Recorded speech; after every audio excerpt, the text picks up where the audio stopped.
Flowers usually make up a big part of a wedding budget.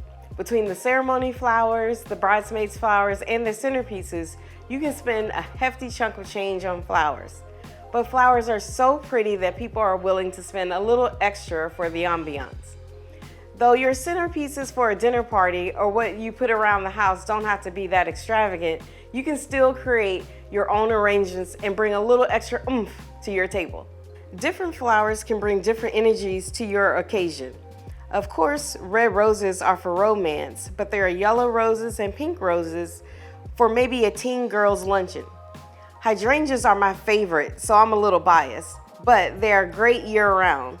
The bulbous flowers give a fun whimsy but elegance to your arrangement, and they are great by themselves or paired with other flowers. When thinking about using flowers, you can choose a color scheme or incorporate your favorite flower.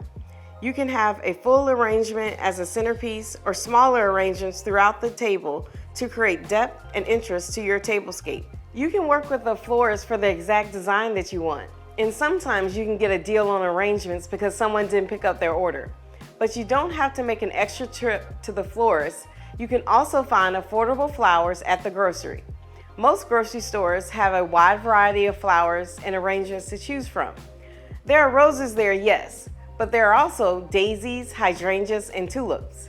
Let me show you how to take those flowers and freshen them up with some simple steps. First, choose your vase and size. You'll be surprised, but you won't need a huge vase. And you don't have to buy an expensive vase. I use my drinking glasses as vases all the time, especially when I'm looking for some consistency in multiple arrangements.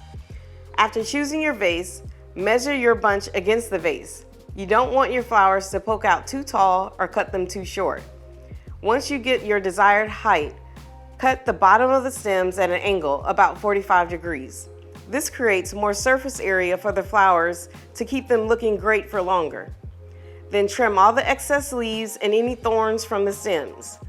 Fill your vase with water about halfway full and add in flower food that came with your bunch. If you don't have flower food, you can add a tablespoon of sugar or a penny will work just fine. Make sure that all your food or sugar has dissolved in the water. Place your flowers into the vase. Make any final touches to your arrangement, like moving a flower over or trimming more stem from the bottom. Your flowers should keep for a week, so you can enjoy them long after your guests have left and you've enjoyed your very last bite. For more tips and recipes and entertaining ideas, check out my website, biteswithapplewhite.com. And don't forget to subscribe so you won't miss an episode.